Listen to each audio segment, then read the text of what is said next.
बाग से प्यार करती चकोरी, अली को कली के महक पर रिझा दे। मोहब्बत समझदार ले महबूबा के,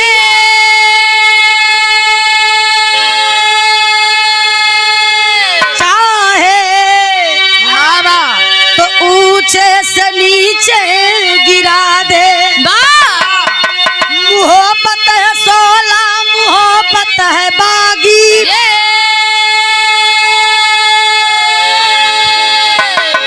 बिछड़ा जिगर को मोहब्बत मिला दे।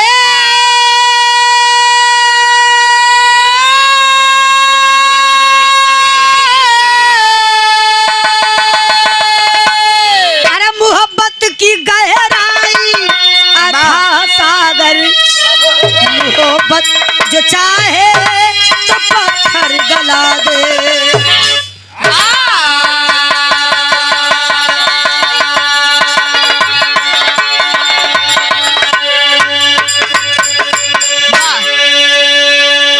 ये दुनिया है,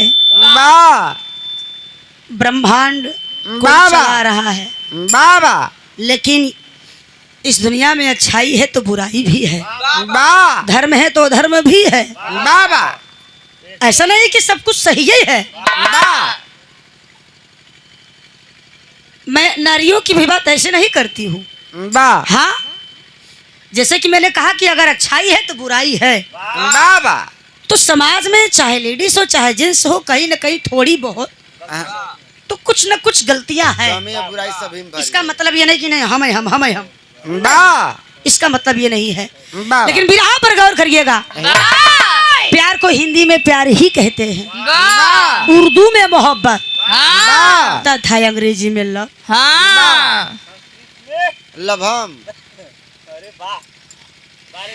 एक जने कहत हुआ संस्कृत में, तो एक जने बतावत हुआ लभम। पीएचडी कैले भैया इस संस्कृत से डबल पीएचडी किए हैं भैया हमार डब्लू भैया, इनका नाम बा। कौन जिला से हैं भैया? चकिया जिला चंदौली से। भगवान करे भैया हमार तीसर की पीएचडी में नंबर लगा हुआ। पढ़ैया करे में तो शरीरिया सुखाए गई तो जनात है भाई। अरे बाप, का करबा जवनिया आज तब लेकिन यही लभमवा चक्कर में दुबराई गई। ए भैया कितना पढ़े है भैया? पढ़े है भैया। कितना पढ़े है? स्कूल में पढ़े है। कितना तक हो? अरे भैया अभी तो एडमिशन नहीं भला, अब झोरा लेके जाइला। ए भैया गुरुजी रुक जा 2 मिनट। संस्कृत में प्यार को स्नेह कहते हैं, अरबी में इश्क, और बंगाल वाले लब को भालोबासा कहते हैं। तो करे आगे जिन पूछत जाए। मास्टर भैया गजल लगाता हुआ।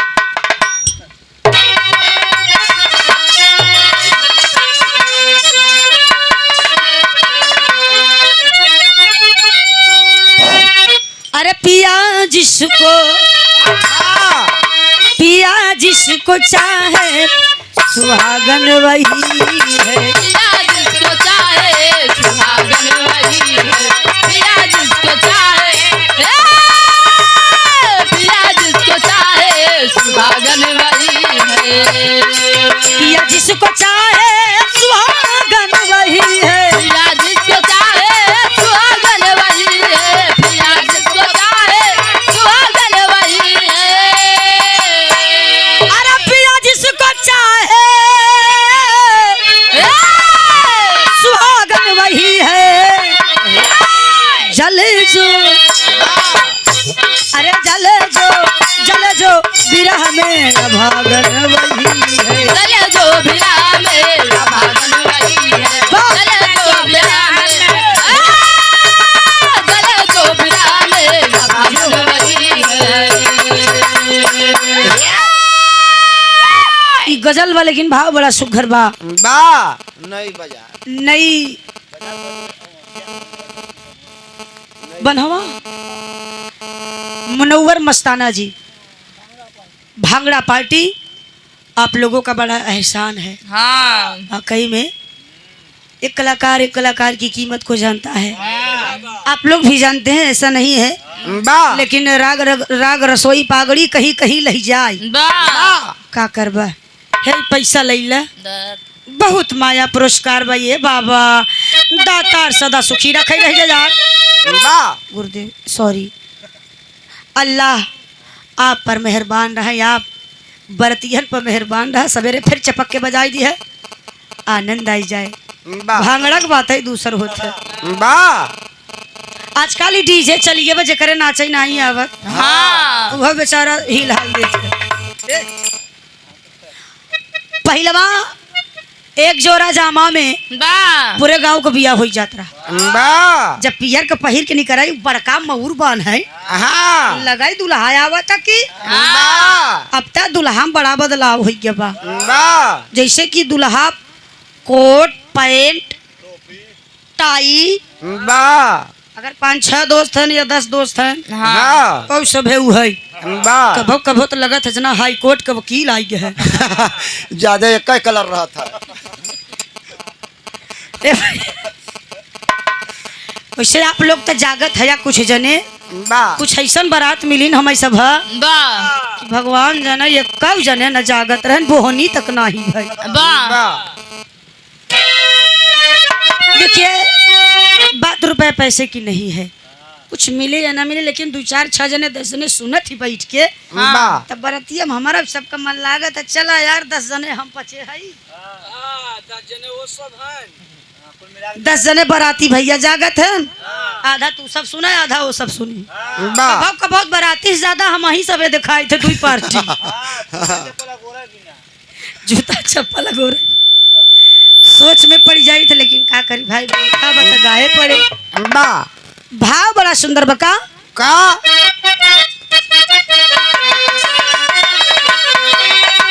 अरे अगर दिल से वाह अगर दिल से मानो तो स्वर्ग यही है। अगर दिल से मानो तो स्वर्ग यही है। अगर दिल से मानो तो अगर दिल से मानो तो स्वर्ग यही है। अरे अगर दिल से मानो तो स्वर्ग यही है। अगर दिल से मानो तो स्वर्ग यही है। अगर दिल से मानो तो स्वर्ग यही है। अरे अगर दिल से मानो तो स्वर्ग यही है। कहीं कर्म फूटा तो नरक भी यही है। कहीं कर्म फूटा तो नरक भी यही है। कहीं कर्म फूटा तो कहीं कर्म फूटा तो नरक भी यही है।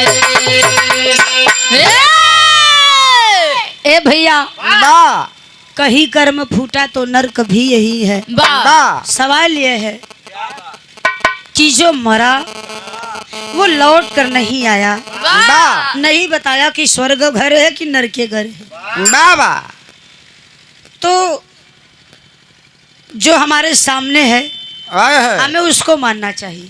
वाह स्वर्ग नरक दोनों यहीं पर है। वाह वाह स्वर्ग का मतलब यही जान ले बेटवा पतो अगर दिन रात सेवा करत करत तब जीव निकल गया, समझा स्वर्ग बा। वाह हंसत खेलत निकल गया आए है स्वर्ग बा। वाह अब पता चला पतो हुआ उगरिया वही बेटवा कहा चप रहता बैठा नहीं रहता तो वहाँ बूढ़ऊ 360 है।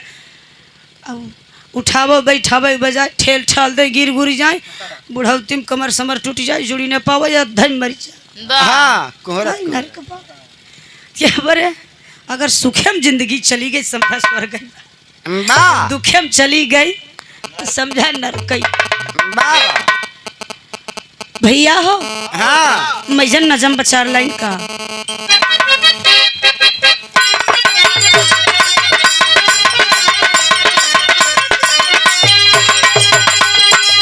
वाह रूप पर रूप कुंवर का राजा दीवाना था, हुई शादी जो जुगुल प्रेम का दीवाना था।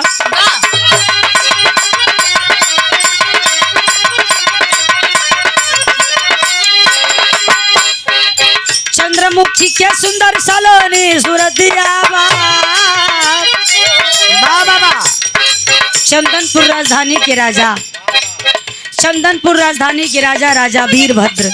बा सुबह का वक्त है, सैर करने घोड़े पर सवार होकर चल पड़े। बा इस तरफ से वीरभद्र जा रहे हैं और उस तरफ से राजकुमारी चंद्रमुखी दासियों के साथ हंसती खिलखिलाती चली जा रही है। बाबा वीरभद्र का नजर पड़ल, आय हाय रे, लड़कियां तो हमने बहुत देखी, चंद्रमुखी जैसी सुंदर कन्या, इतना आकर्षण, ऐसी लड़की मैंने नहीं देखा। बा मने में प्रण कैला कि अगर हम बियाह करब तो चंद्रमुखी से, बाबा अन्यथा पूरी जिंदगी रड़ुआ रहब।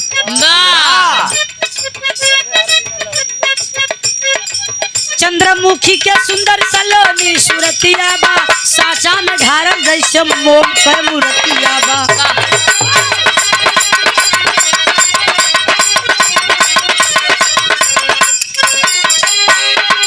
केस काली छटाली लार पर चकर बुना, केस काली छटाली लार पर चकर बुना, दिल की आंख में काजर करे दोनों जुना।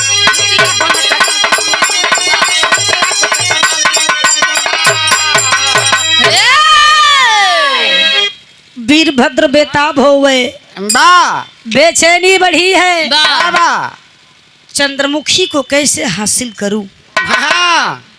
पहुंच गए चंद्रमुखी के घर, चंद्रमुखी के पिता से सारी बात बताई। चंद्रमुखी के पिता शादी के लिए राजी हो गए। दिन तारीख धरा गया, बाबा बारात लेकर गए, बियाह कैला। अब बियाह कई के विदा विदाई करा के चंद्रमुखी के लेके अला कहाँ, अपने किला चंदनपुर राजधानी में। दिन बीत गया, रात का बेला बा, सुहाग रात का समय बा। रानी चंद्रमुखी सुहाग रात के कक्ष में बैठी है। वीरभद्र सोचते हैं यार का लेके जाई, समझ में नहीं आवत बा कि उल्लई के का जाए।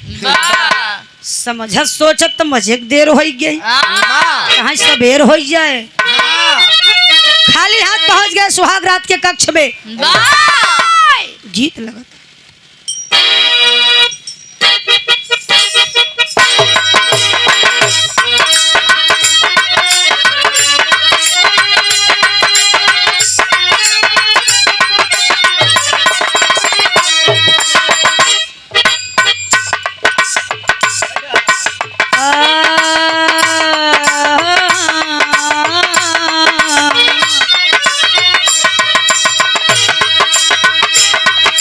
झिलमिल सितारों का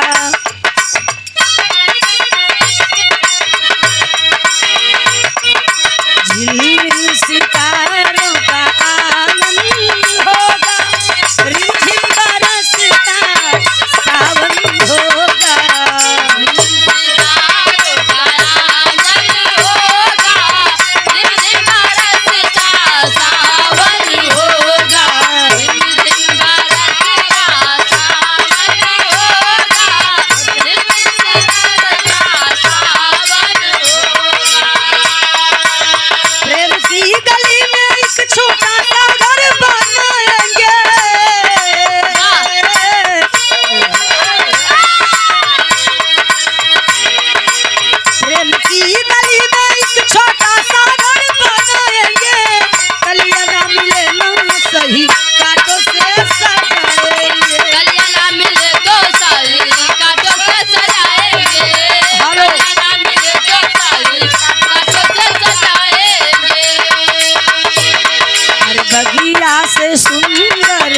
बगिया से सुंदर वो वन होगा, रिमझिम बरसता सावन होगा।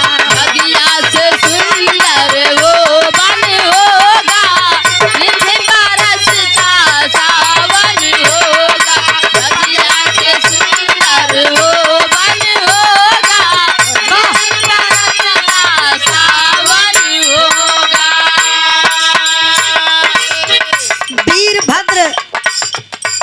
रानी के बगल बैठ गए बाबू और यही बात कह रहे हैं क्या क्या मर्दे से पर्दा कैसन अरे चंद्रमुखी मैं तुम्हारा पति हूँ मुझसे क्या पर्दा घूंघट को उठा दो मर्दे से पर्दा कैसन पर्दा हटावेगा अब कसम को चाट बारू घूंघटा उठावेगा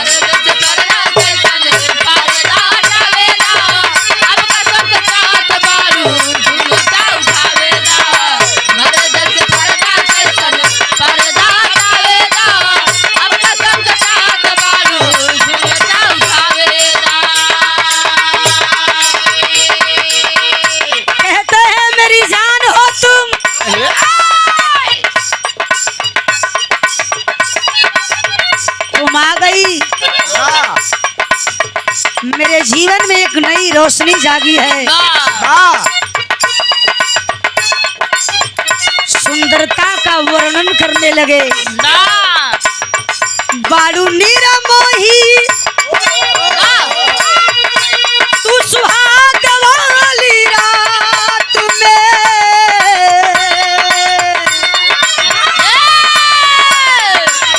बारू नीरा मोही तू सुहाग वाली रात में चांदनी बारात बात हंस के बितावेगा चांदनी बारात बात हंस के बितावेगा चांदनी बारात बात हंस के बितावेगा चांदनी बारात बात चांदनी बारात बात हंस के बितावेगा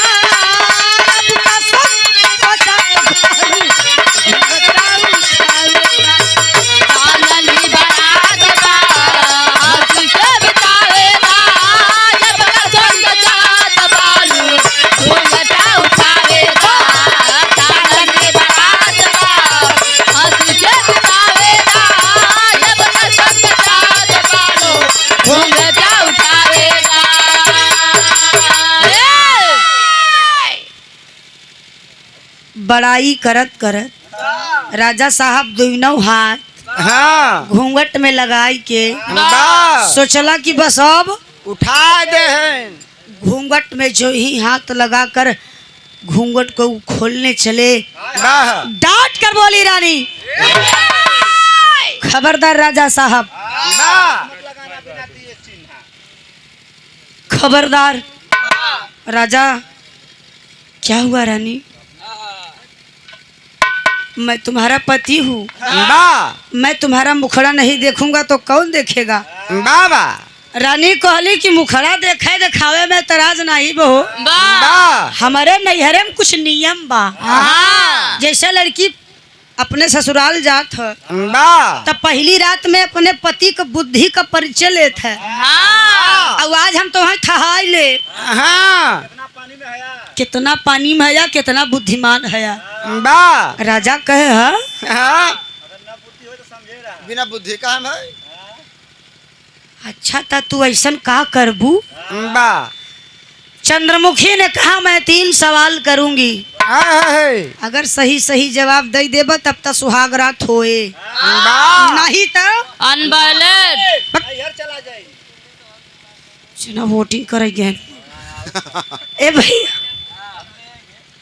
राजा कहे अच्छा ठीक तू हमके समझ ले का हो भाई बोला का सवाल बा 3 नहीं 10 ठीक करो चंद्रमुखी ने कहा पहले 3 का दो तब बढ़ाऊ राजा ने कहा तुम अपना सवाल करो मैं जवाब देने के लिए तैयार हूँ गुरुजी रुक जा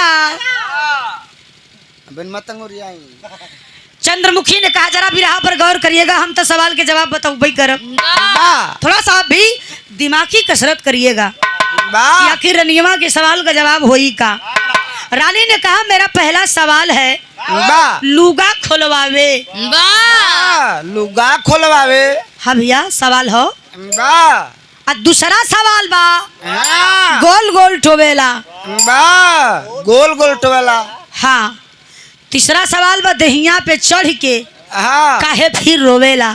वाह हाँ अंतिम में वही के पड़ेला। वीरभद्र डांट कर बोले अरे रानी वाह बंद करो मजाक बाजी, है तुम्हें मजाक सूझ रहा है। वाह रानी भी गुस्सा में लाल हाँ काका हम मजाक के मूड में देखा थी। वाह यही मेरे सवाल है, जवाब बत दा हाँ नहीं तो जा, जवाब बत हिरकंतम वाह नहीं तो खिसकंतम फरकंतम। वाह ए भैया वाह राजा कहा बस बस बस बस जुगाड़ होएगा बा। अब वही करेजा कुछ मार हरियाण है यह बरे कि बिरहा ध्यान लगाए सुनते हैं चाचा। 51 रुपए का पुरस्कार बा, नाम नहीं बताया है बाबूजी की ओर से, बहुत बहुत पहले की प्रणाम बा। ए भैया वीरभद्र ने कहा मैं तुम्हारा जवाब अब भी दिए देता हूँ। बाबूजी राजा वीरभद्र 3 सवाल का जवाब खोजने लगे, ढूंढने लगे, सोचने लगे, वाह सोचत ढूंढत हाँ रात बीत गई, सवेरा हो गया। वाह रानी कहे कस कस बड़ा मोछा ऐठत रहे वाह होइगा तो हार। राजा ने कहा रानी हाँ सुनो मेरी बात, वाह मैं तुम्हारे सवाल का जवाब तो नहीं दे सका, वाह लेकिन वादा करता हूँ जब तक सवाल का जवाब पा नहीं लूंगा मैं तेरे करीब नहीं आऊंगा, वाह सुहाग रात नहीं बनाऊंगा,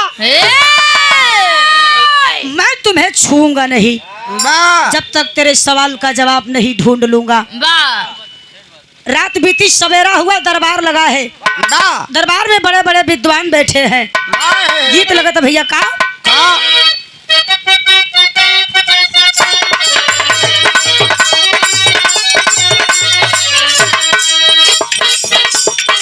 कौन लड़का कहता ए भौजी रे ए भौजी अरे करब अरे करब दरवानी भौजी गेटवई पे करब दरवानी भौजी गेटवई पे राखिला। वाह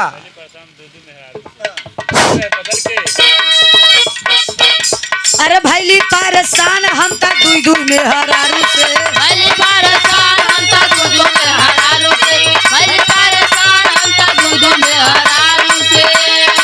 एगो मारे बेलना से एगो मारे झाड़ू से, एगो मारे बेलना से एगो मारे झाड़ू से, भैली परेशान हम त दुई दुई में हरारू से।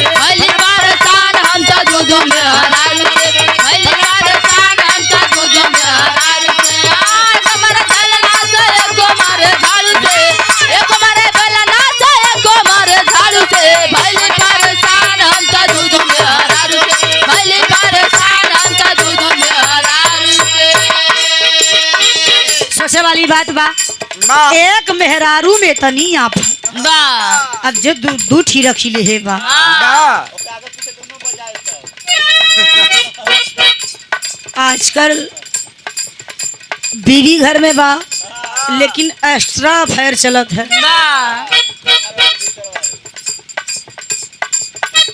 क्या करबा अपने घर में दिया बर्बाद करें आने के बार की चला जाऊं। आजकल का आदमी बेचारे बम्बई दिल्ली जाई लगा थी तो मोहरिया का ऊंचा ऊंचा हाथा मरवाई देती और हथवा के ऊपर शीशा फोड़वाई के लगवाई देती, किनरवा किनरवा सर चढ़ाई न पाओ। लेकिन बाहर इंसान बड़ा जुगाड़ू होता है। ब्रह्मा विष्णु महेश तरसत की एक दाई हमहू मानव योनि में चला जाए, मानव बन के पैदा हो जाए। बड़े भाग मानुष तन पावा, बहुत भाग्य से ये मनुष्य का तन मिला है। 84 लाख योनियों में भ्रमण करने के बाद अगर ये तन मिला है तो कुछ ऐसा करके जाइए कि मरने के बाद दुनिया भी कहे, गांव जवार भी कहे, नहीं भैया हाँ हीरा आदमी रहन हीरा। बा अब ऐसा ना मत कही दे, मरे बगाम वाला सरवा बहुत बख्शोद आदमी रहा, बा बड़ा माधर चोद आदमी रहा। हाँ जब तक जिया सरवा मेड़वा इतना रहा इतना कई देश। बा आजकल सारी पैदावार मेड़े में होता, बा पहले मेल रहा मनई बढ़िया से बोझ हो जले के आवत जात रहे बा न।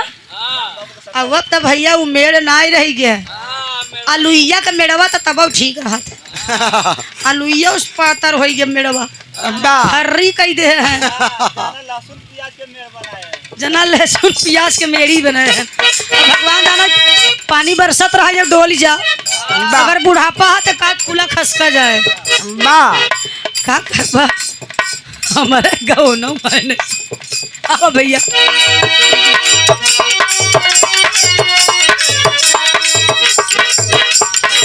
हमारे गांव में एक जने हैं, वो मेड़ कैसे काटा थी जानते हैं? ऐसे नहीं काटते, वो वैसे करोई करोई काटा अंदर से करो ओके नरियावा चल और मेड़वा जैसे सोच रहा भैया, मेड़वा ऐसे गोल हो गया।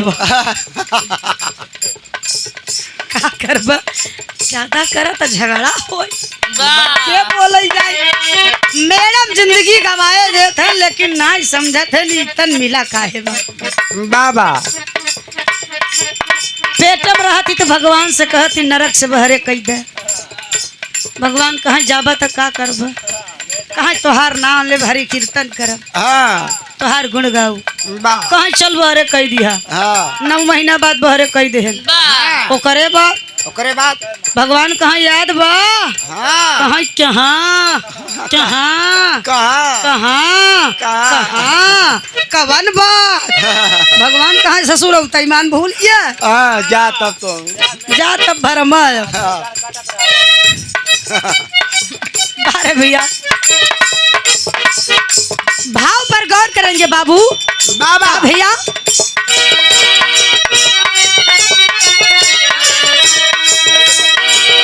अरे भैले परेशान सब सवाल के जवाब में, भले परेशान सब सवाल के जवाब में, भले परेशान सब सवाल के जवाब में। बड़ा दुख होला देखा चरनी के राज में, बड़ा दुख होला देखा चरनी के राज में, भैले परेशान सब सवाल के जवाब में, भले परेशान सब सवाल के जवाब में, भले परेशान सब सवाल के जवाब में। अरे सब ही बेचैन कैसे रनिया बझकी, रानिया बजा के हो रानिया बजा के, रानिया बजा के हो रानिया बजा के। विद्वान बुलाए गए, बैठा दिए गए, दरबार लगा है। वीरभद्र ने कहा ऐ मेरे विद्वान साथियों, आप में से कोई भी मेरे 3 सवाल का सही सही जवाब अगर दे देगा बाबा तो आधा राज और पाठ दे दूंगा।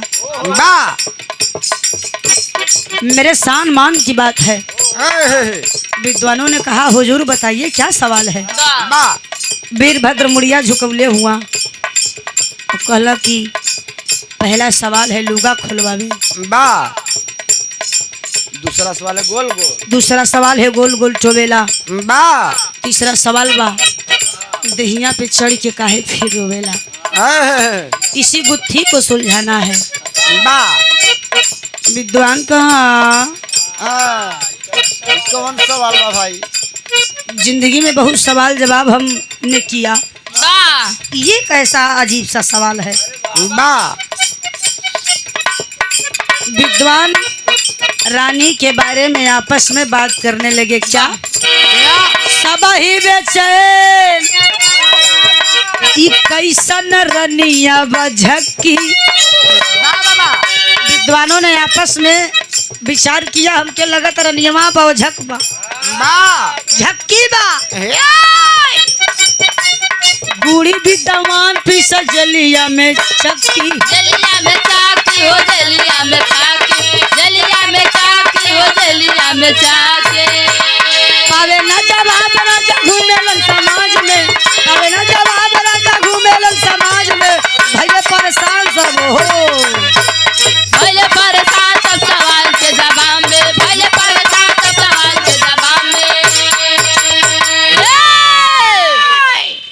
भैया बाबूजी विद्वानों ने कहा लगत रनियवा पागल बा बा भला ऐसा सवाल होता है बहु झक्की बा लगातार झक्की बा झक्कई कई गई राजा साहब के ढौतई हैं बा राजा के कान में बात पड़ गई हाँ आवेश में आ गए वीरभद्र तुम्हारी आमाजाल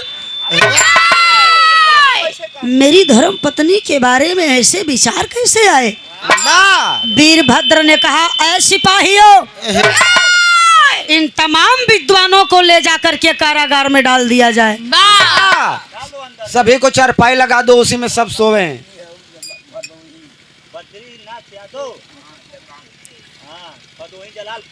बाबू श्री बद्रीनाथ यादव जी जलालपुर भदोही की धरती से बाबूजी की ओर से 101 रुपया पुरस्कार दातार सदा भला करे घर परिवार पर मालिक का कृपा रहे ए बड़का भैया तब के बोला था ए भैया ऐसा बात ना भाई बहुत मेहनत करते देखा था आवाज न ए भैया सिपाहियों ने विद्वानों को बाबूजी ले जाकर कारागार में डाल दिया दिन बीत गया रात का वक्त है राजा विचार कैलन है अगर मैं सवाल का जवाब नहीं दे पाया तो पूरे नगर में मेरी भद्दगी हो जाएगी जहाँ जहाँ बात फैलेगी मेरी कितनी बदनामी होगी वीरभद्र इतना चतुर चालाक राजा अपनी पत्नी के सवाल का जवाब नहीं दे पाया मेरी मान सम्मान सब चला जाएगा आखिर हम 3 सवाल का जवाब लिया ही कहाँ से रात का वक्त हो चला है राजा वीरभद्र ना तो सिपाही लिए ना तो रथ लिए ना तो पैर में जूता है ना कोई सिपाही है अकेले एक जोगी का भेष बनाकर जैसे कोई पागल टहलता हो एकदम पागल बनकर बाबूजी रात का वक्त है जंगल की ओर प्रस्थान कर दिए मास्टर भैया कैसे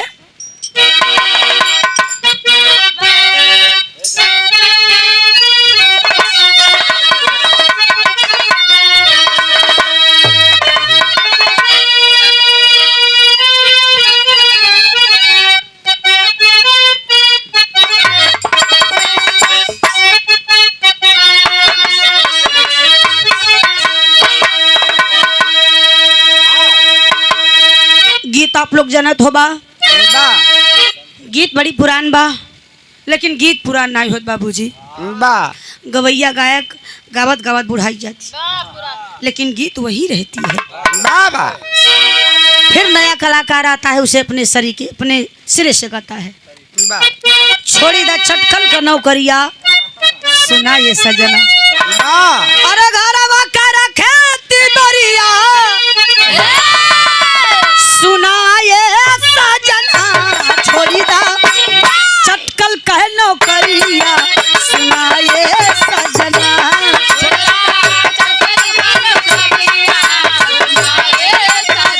बाबा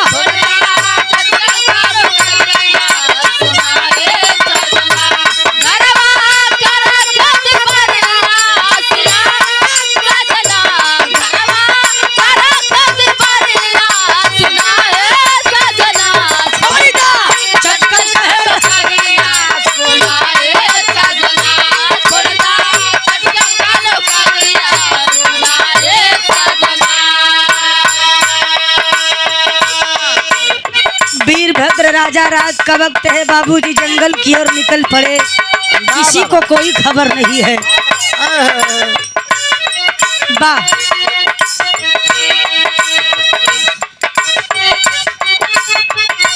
बन के बाबला राजनवा घुमेला जोगिया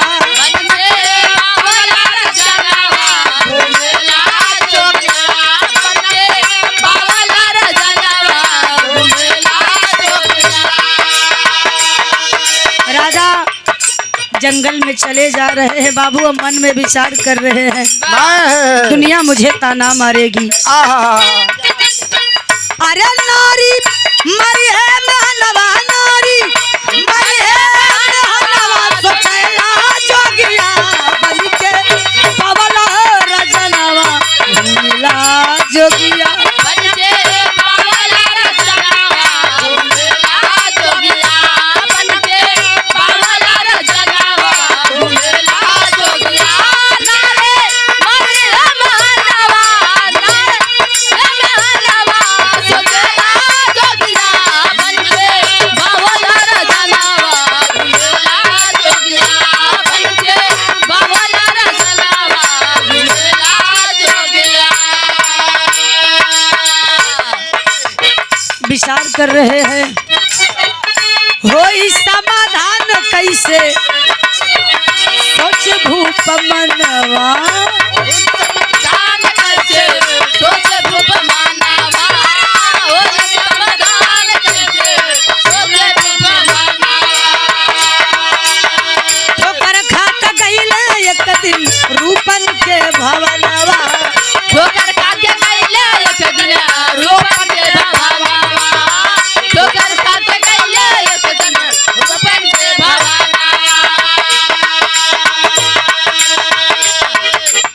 जंगल में पागलों की तरह बाबू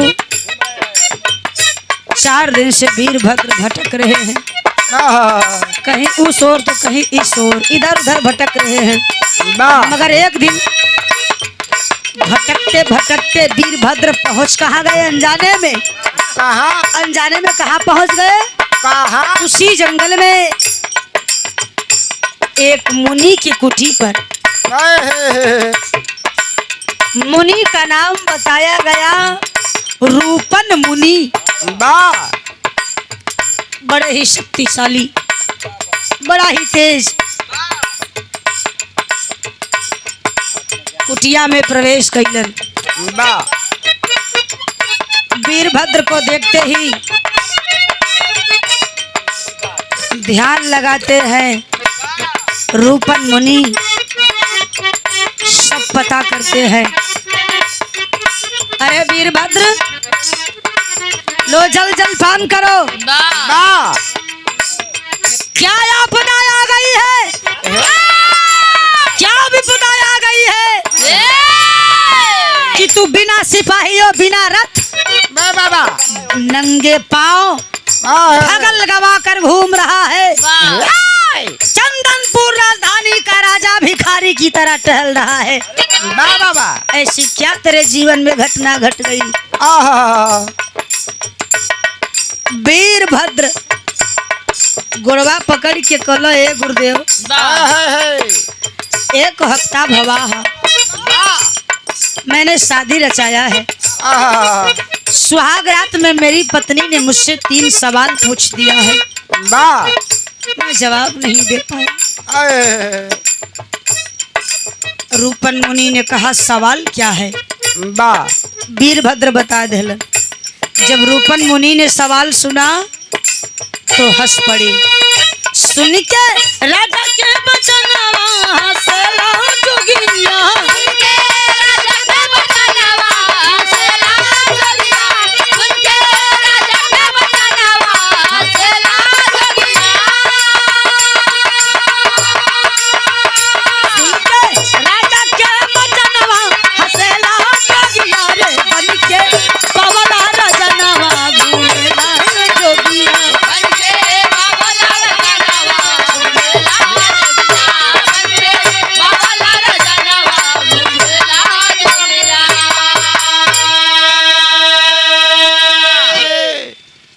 रूपन मुनि हंसने लगे वीरभद्र खड़े हो गए इसका मतलब आप हमारी पत्नी के सवालों का मजाक उड़ा रहे वीरभद्र ने कहा रे मूर्ख मैं तेरी पत्नी के सवाल का मजाक नहीं उड़ा रहा हूँ हंसी तो तेरे ऊपर आ रही है इतना चतुर इतना बुद्धिमान राजा पत्नी के सवाल में फेल हो गया कितना आसान सवाल था अरे मूर्ख राजा दिमाग लगाता तो तू पहली रात को ही जवाब दे देता ठीक है सुन मैं तेरे 3 सवालों का जवाब देने जा रहा हूँ ध्यान से सुन तेरी पत्नी का पहला सवाल है लुगा खुलवावे अब इसका जवाब सुनो धर्म या धर्म के पलड़े पर अरे धर्म या धर्म के पलड़े पर विविधता भरी लाचारी को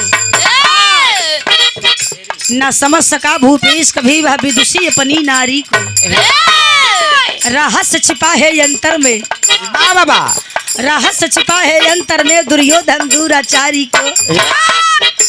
तब अपमानित किया है नीच बीच सभा में, खींचा द्रौपदी की साड़ी को। तुमसे ज्यादा बुद्धिमान तो तुम्हारी पत्नी चंद्रमुखी है। बताओ, इतनी बड़ी कहानी को उसने सवाल बनाकर तुम्हारे सामने पेश कर दिया। बाबा लूगा खुलवावे। महाभारत में दुर्योधन दुशासन को आदेश दे दिया द्रौपदी की साड़ी खींचने के लिए।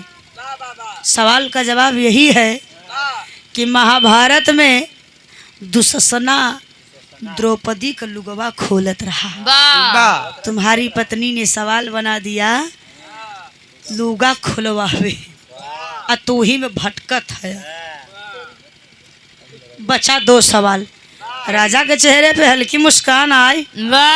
मुनि कहा ना ना ना ना, ना। अब 2 ठे बचावा। हाँ, अब गोल गोल टोए वाला सुन ले। भैया का कहत रहा का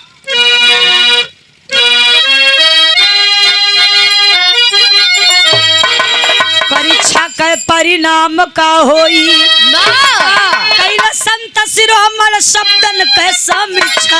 अरे समीक्षा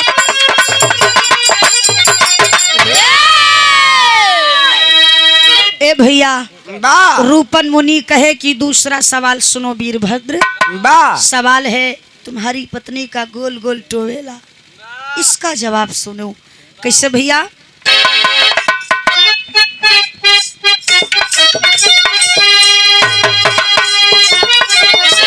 अरे कोमल बदन कमर लचकनिया, बढ़िया कार है निहुर के पनिया, जब झूले झूलनिया ना। कोमल बदन कमर लचकनिया, बढ़िया निहुर के पनिया, जब झूले झूलनिया। कोमल बदन कमर लचकनिया, बढ़िया निहुर के पनिया, जब झूले झूलनिया ना।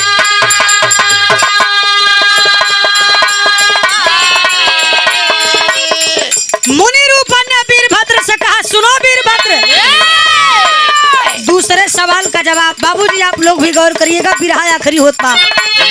अरे लगली भारत में महाभारत, लगली भारत में महाभारत, क्या समारिया हो पुनरिया, क्या बिहार समरिया। लगली भारत में महाभारत, क्या समारिया हो पुनरिया, क्या बिहार समरिया। लगली भारत में महाभारत, क्या समारिया हो पुनरिया।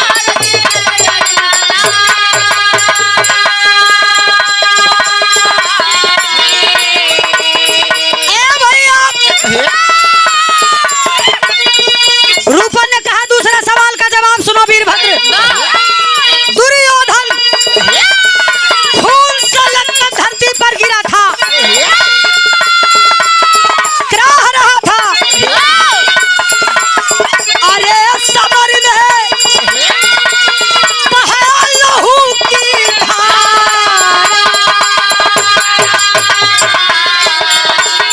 तब गिरल दुर्योधन बेचारा, गिरल दुर्योधन बेचारा। बोला ये सब सामान काटे, नाम पांडव की गर्दन काटे, कटल द्रौपदी सुवन के टोए, अब पहाड़ी यार समरिया, नहीं अब समरिया। कटले द्रौपदी सुवन के टोए, अब पहाड़ी यार समरिया, कटले बिहार समरिया। अब पहाड़ी यार समरिया, कटले बिहार समरिया।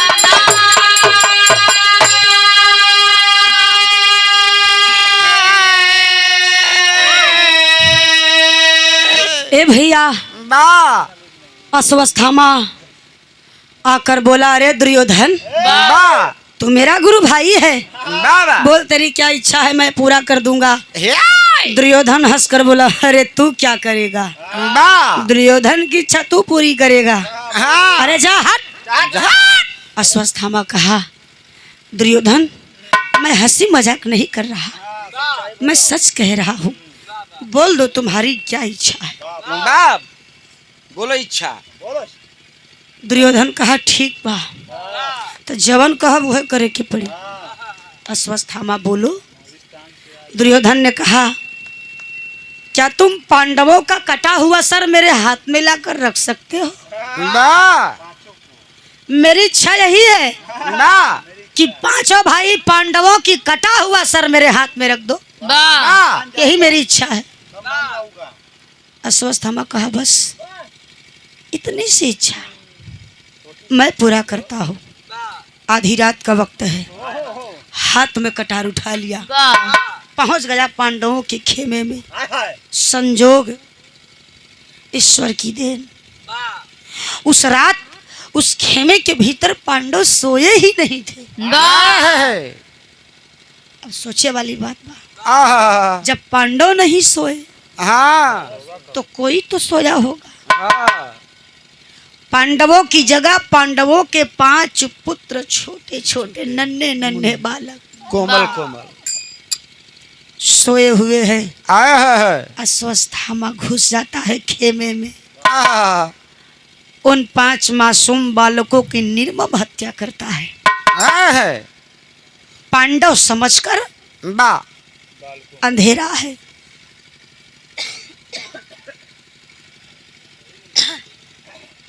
गर्दन को बाबूजी धड़ से अलग कर दिया। बा बरवा सहित 5 मुड़िया एक में, गदरिया में लटका के मुठिया में बांध के पहुंच गया दुर्योधन के पास। बा अरे लो दुर्योधन लो, हाँ क्या समझते हो मुझे? हाँ ये रहा तुम्हारे दुश्मन पांडवों का कटा हुआ सर।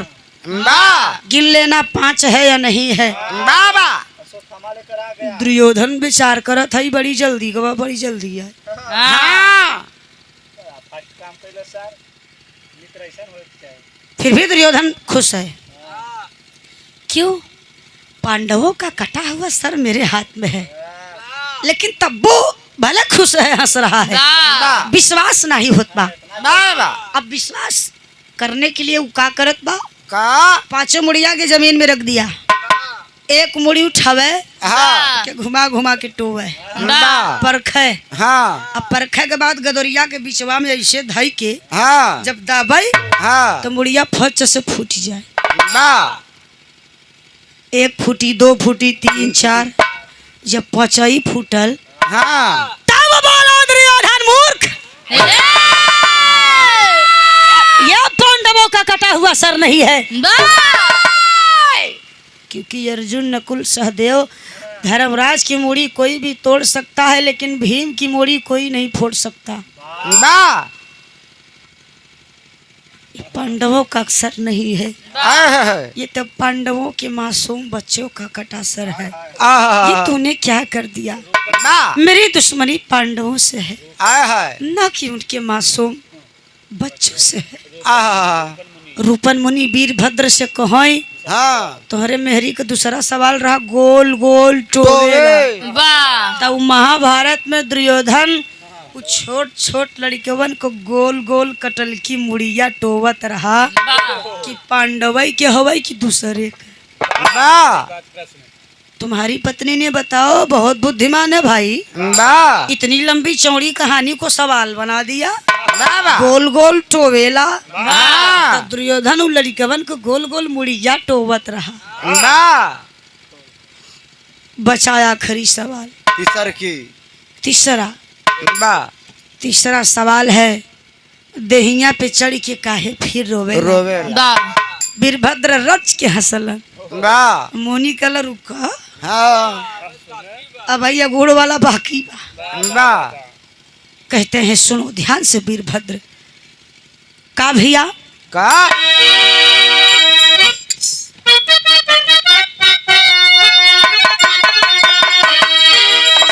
लहू में रंगाई गई सगरी दरतिया बाबू,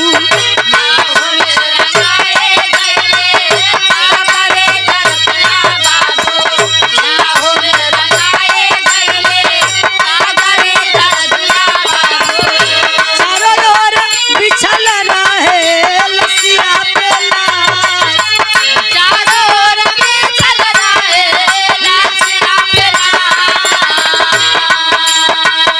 सोचे दुर्योधन भागी अपने अटरिया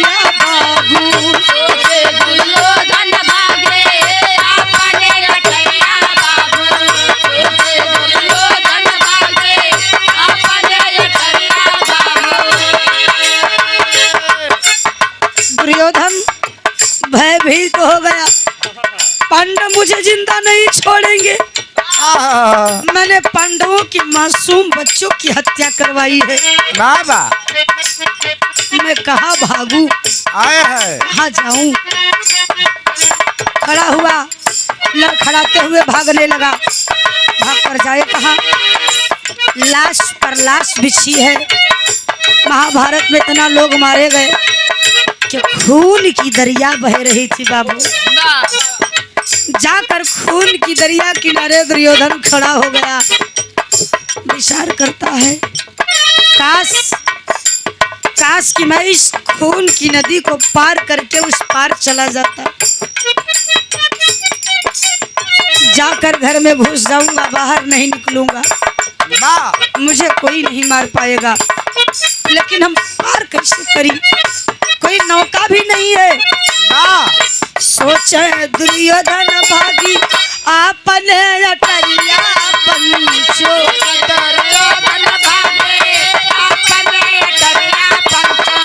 सोचे दुर्योधन भागे आपने अटरिया पंचो। कोई सहयोगी नहीं लग गया सबका। कोई सहयोगी नहीं लग गया सबका। मिले ना सहारा हारा होई गईले भैया। हारा होई गईले भैया। मिलना सहारा देशा हारा होई गईले भैया। भैया तो मैं एगो भैया लाश पर सवार। यो लाश पर सवार।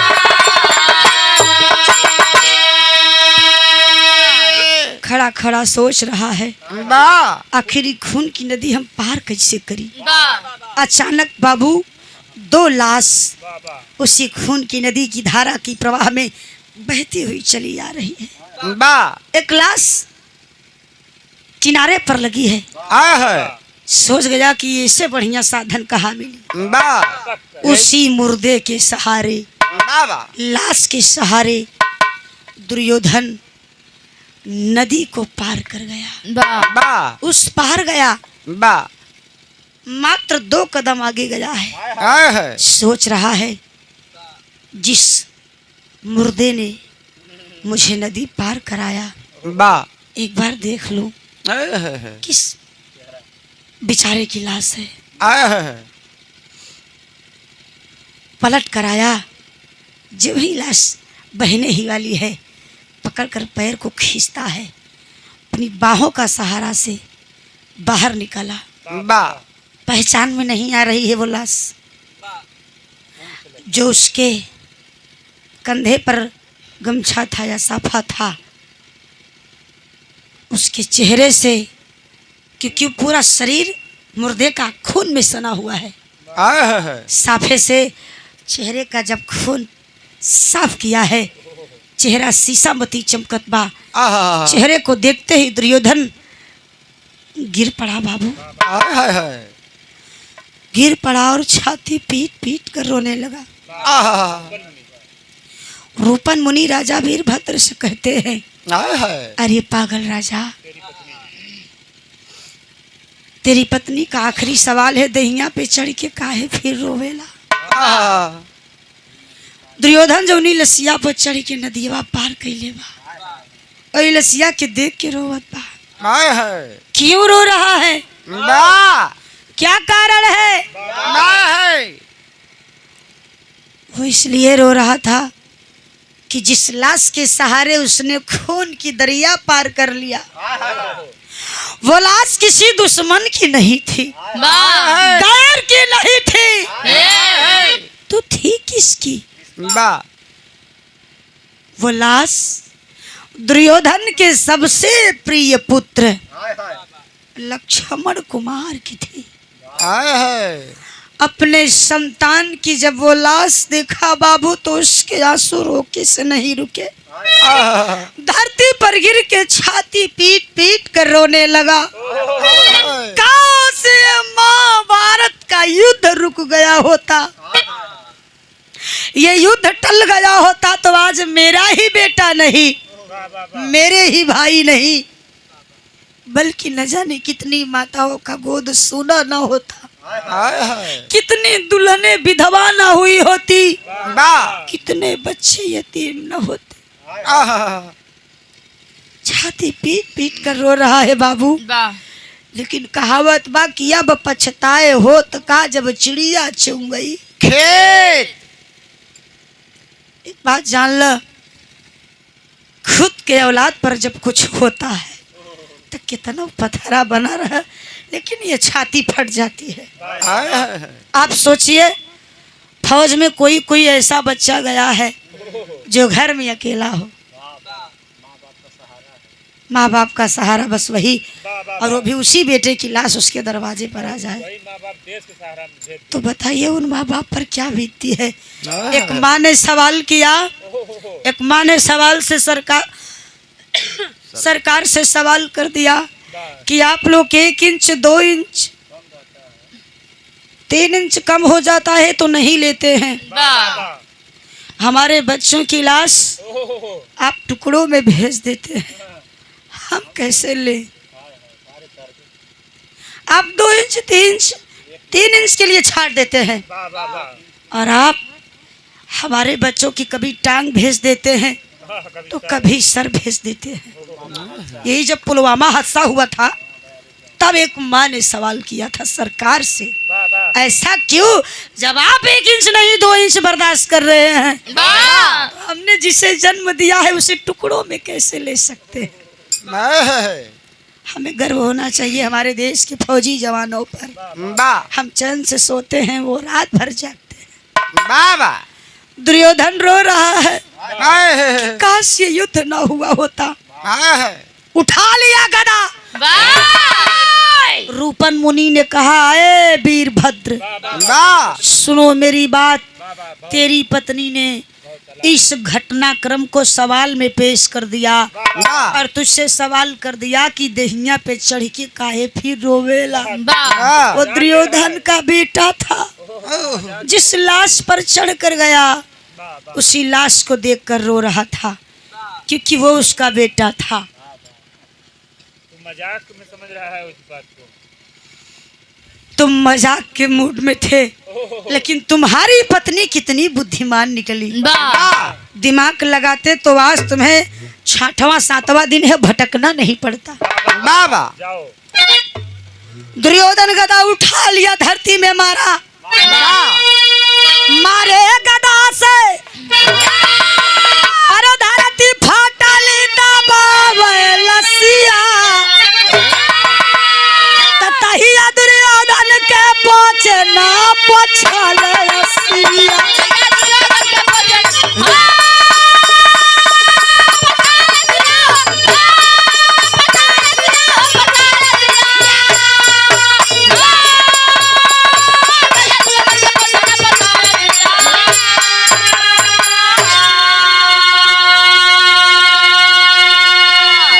मरे हुए औलाद को अपने गोद में उठा लिया दुर्योधन, गदा से मारा, धरती माँ फट गई। अपनी गोद में बेटे की लाश उठाया है और सोच रहा है का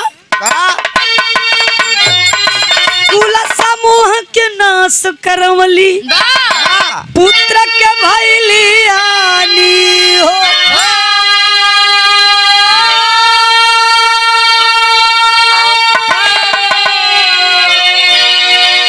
संगत है बा अब जा राजधानी,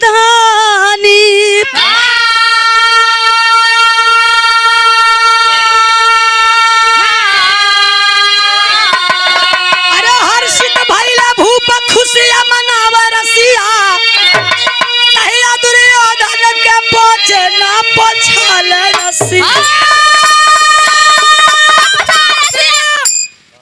भैया अपने बेटे की लाश धरती के गोद में दफन कर देता है। इसीलिए कहते हैं भला किसी का कर न सको तो बुरा किसी का मत सोचो।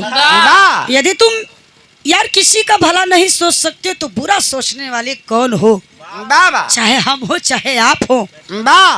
यदि नरक का द्वार नहीं खोलना है तो जितना हमारे पास है उतने में जियो। वाह किसी के देख करके मत मरो या किसी को देखकर मत मरवाओ। वाह जियो और जीने दो। आखिरी लाइन में कहना बा, रूपन मुनि कहाँ देखा, तीनों सवाल का जवाब दे दिया, अब तू जा घरे। हाँ वीरभद्र ने कहा गुरुजी कुछ मांग ले। रूपन मुनि ने कहा तू हमके का देबा, बुढ़ाई गए मरई के घाटे आई गए, रमता जोगी बहता पानी। वाह ठीक बा, यदि कुछ देना चाहते हो वीरभद्र बाबा तो मेरी एक बात मान लेना, अपने राजधानी पहुंचना वाह तो सबसे पहला काम एक कर देना, जिन विद्वानों को कारागार में डाल कर आए हो वाह उन्हें कारागार से आजाद कर देना। वाह अरे तुम्हारे 3 सवाल का जवाब नहीं दे पाए तो क्या हुआ, पूरा भविष्य बाकी है। वाह 3 सवाल के लिए तुम किसी को फांसी नहीं दे सकते, उन्हें आजाद कर देना। मैं समझूंगा मेरी गुरु दक्षिणा मिल गई। वीरभद्र गुड़वा धई के चल रहला चंदनपुर राजधानी। वाह अंतिम लाइन में कहना बा,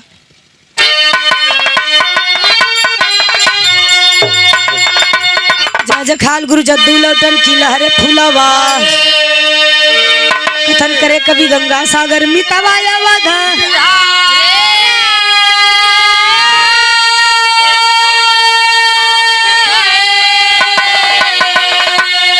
परीक्षा का परिणाम का होई, अथई प्रियंका के पूरी करे हर इच्छा, हो परीक्षा के परिणाम का।